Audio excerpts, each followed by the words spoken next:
Hello friends, तो हम पिछली वीडियो में कर चुके थे। पार्ट 2 था हमारा मैकेनिक्स से वाइवा क्वेश्चंस का। पार्ट 3 है हमारा। इसमें देखते हैं कुछ इंपॉर्टेंट है और काफ़ी इंपॉर्टेंट है सिस्टम ऑफ फोर्सेस के व्यू से। ये चीज़ें मतलब एक नॉर्मल सी चीज़ें हैं, बेसिक चीज़ें हैं, तो याद रख पाना काफ़ी मतलब आसान काम है एक तरीके से। और नहीं है तो चलिए आगे देखते हैं क्या है। हम एक तरफ लिखे हुए फोर्स सिस्टम, जो भी हमारे फोर्स सिस्टम का नाम आता है वो, और दूसरी तरफ इस तरफ देख सकते हैं कि डेफिनेशन, मतलब उसे कहते किसे हैं। चलिए आगे बढ़ते हैं, देखते हैं। पहला है हमारा कि कोलिनियर फोर्स सिस्टम। एफ का मतलब फोर्स सिस्टम जानिएगा। तो यहाँ पे क्या बोलता है कि all the forces acting on a single point in straight line. ठीक है, acting on a single point in straight line, इसे हम लोग बोलते हैं क्या कि कोलिनियर फोर्स सिस्टम है। मतलब क्या हुआ, एक लाइन है और एक ही लाइन पर फोर्स यहाँ भी और यहाँ भी एक्ट कर रहा है। ये मानते हैं 6 न्यूटन है, 7 न्यूटन है, 8 न्यूटन है, तीनों एक ही पॉइंट पे एक्ट कर रहे हैं, तो वो कोलिनियर फोर्स सिस्टम है। कोप्लेनर फोर्स सिस्टम क्या कहता है कि all the forces acting on the same plane. यहाँ पे क्या कर रहा था, तो सिंगल पॉइंट पे आ रहा था। ठीक है, और यहाँ पे क्या कर रहा है जी, तो ये जो है, अरे भाई ये सिंगल स्ट्रेट लाइन पे है। तो यहाँ पे क्या कर रहा है, सिंपल सेम प्लेन पे कर रहा है, मतलब एक ही प्लेन है और उसी पे सारे फोर्स जो है ना एक्ट कर रहे हैं। कैसा है, तो देखिए ये हमारा एक प्लेन है और इस पे सारे के सारे फोर्सेज जैसे हम बताए थे आप, वो जो है यहाँ पे एक्ट कर रहा है। और एक ये हमारा 2D का है, ये ध्यान में रखेंगे कि 2D का जो होगा फोर्स वो एक्ट करेगा तो कोप्लेनर फोर्स सिस्टम होगा। चलिए आगे बढ़ते हैं। एक कॉन्करेंट फोर्स सिस्टम है कि all the forces acting on a single point. मतलब क्या हुआ कि एक ही पॉइंट पे, सिंगल पॉइंट याद रखिएगा, पहले था सिंगल लाइन पे, अब है हमारा सिंगल पॉइंट पे, बीच में आया था सिंगल प्लेन पे। ठीक है, तो ये पॉइंट पे आएगा, मतलब कि एक ये पॉइंट है तो इसी पे यहाँ से भी फोर्स एक्ट करेंगे, यहाँ से भी फोर्स एक्ट करेंगे, यहाँ से भी और यहाँ से भी, चारों तरफ से कहीं से भी होगा। आगे बढ़ते हैं। Non coplanar force system, the all the forces do not acting on a same plane. सीधी सी बात है, कोप्लेनर क्या होता है, एक प्लेन पे एक्ट करता है। तो यहाँ पे क्या होगा नॉन कोप्लेनर में कि कोई भी जो हमारा फोर्सेस होंगे वो एक प्लेन पे एक्ट नहीं करेंगे। और ये चीज़ हमारा होगा किसमें, तो 3D में होगा। ठीक है, चलिए हम डीपली नहीं जाएंगे, हालांकि बता सकते हैं लेकिन काफ़ी लंबा वीडियो होगा, डीपली नहीं जाएंगे। देखिए हमारा आगे है कि नॉन कंकरेंट फोर्स सिस्टम, कि all the forces do not acting on a single point. मतलब कि एक पॉइंट पे जो है ना फोर्स एक्ट नहीं करेगा, वो हमारा नॉन कंकरेंट फोर्स सिस्टम हो गया। पैरेलल फोर्स सिस्टम क्या कहता है कि all the forces are parallel to each other. सभी फोर्सेस एक दूसरे के पैरेलल है। यहाँ पे डायरेक्शन की चर्चा नहीं की है, डायरेक्शन कुछ भी हो सकता है। आप अपोजिट डायरेक्शन में भी रख सकते हैं और आप उसको जिस डायरेक्शन में है उस डायरेक्शन में भी रख सकते हैं। मतलब कि आप इधर चाहे तो इधर भी रख सकते हैं, ये हो सकता है कि एक फोर्स यहाँ पे अपोजिट डायरेक्शन में भी एक्ट कर जाए, ये समझे।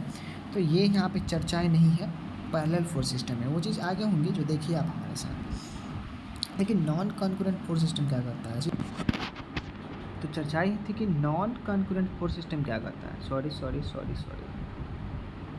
हाँ, यहाँ पे नॉन पैरेलल फोर्स सिस्टम क्या कहता है कि इसमें क्या हुआ कि in the all forces at least one force do not parallel.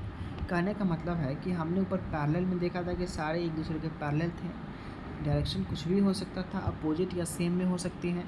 और नॉन पैरेलल में कोई एक फोर्स जो होगा हमारा इंक्लाइंड फोर्सेज हो जाएगा। चलिए आगे बढ़ते हैं। लाइक पैरेलल फोर्स सिस्टम, ठीक है, लाइक पैरेलल फोर्स सिस्टम क्या कहता है जी, थोड़ा सा आगे बढ़ाते हैं, देखते हैं कि लाइक पैरेलल फोर्स सिस्टम क्या कहता है कि all the forces are parallel to each other. एक पॉइंट क्या होगा कि and acts in same direction, same ही डायरेक्शन में, एक ही डायरेक्शन में पैरेलल होना चाहिए, तो वो हमारा लाइक पैरेलल फोर्स सिस्टम हो जाएगा। चलिए आगे देख लेते हैं और कुछ है।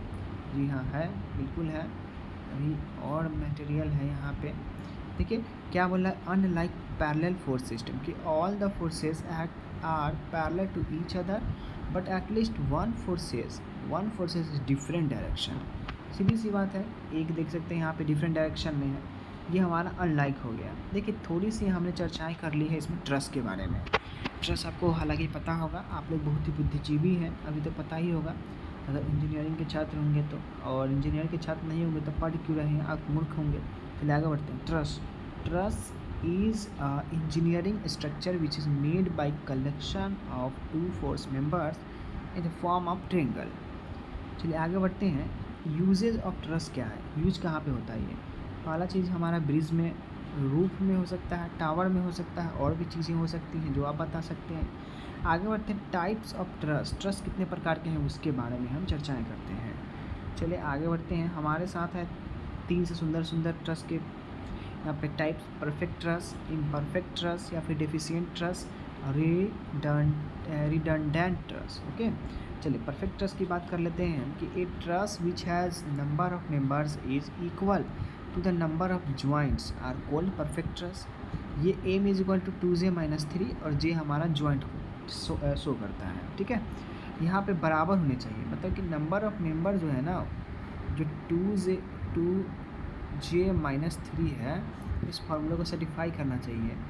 चलिए ये चीज़ आपको पता होगा। इम्परफेक्ट ट्रस्ट की बात बोलते हैं, डेफिशिएंट ट्रस्ट की, a truss which has number of members are less than number of joints is called imperfect truss. मतलब कि एम जो है ना, इसमें देखिएगा ये फार्मूला को दर्शाना चाहिए कि एम मतलब मेंबर जो होगा ना वो 2j-3 से छोटा होगा, मेंबर की संख्या। ये हमारा रिडंडेंट ट्रस्ट है कि a truss which has number of members are greater than number of joints is called redundant trust.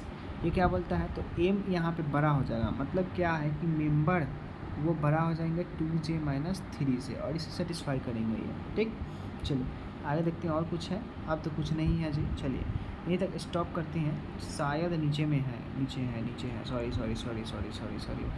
नीचे है कुछ लिख रखा है मैंने कि मेथड ऑफ ट्रस्ट क्या है। ट्रस्ट को मतलब फाइंड आउट करने का मेथड क्या है। तो देखिए method of joint, method of section और method of graphical method, 3-4 method हैं जिसे हम लोग मैक्सवेल डायग्राम भी बोलते हैं। चलिए एक और चीज़ है पॉइंट कि the method of joint is use to find forces in all members of truss. Truss के सारे मेंबर्स में फोर्स फाइंड आउट करते हैं तो हम मेथड ऑफ ज्वाइंट यूज़ करते हैं। आगे बढ़ते हैं। Section of method is use for find forces in selected member of trust. किसी भी सिलेक्टेड मतलब बोलेंगे एक ही मेंबर का चाहिए तो उसको हम लोग सेक्शन मेथड से यूज़ करेंगे। और देखिए कि number of lines which have to be drawn can be greatly reduced however if the various forces polygons are superposed. ये हमारी शो करेगा ग्राफिकल मेथड को। काफ़ी लंबा वीडियो हुआ ये, फिर भी यूज़फुल था। चलिए मिलते फिर नेक्स्ट वीडियो में।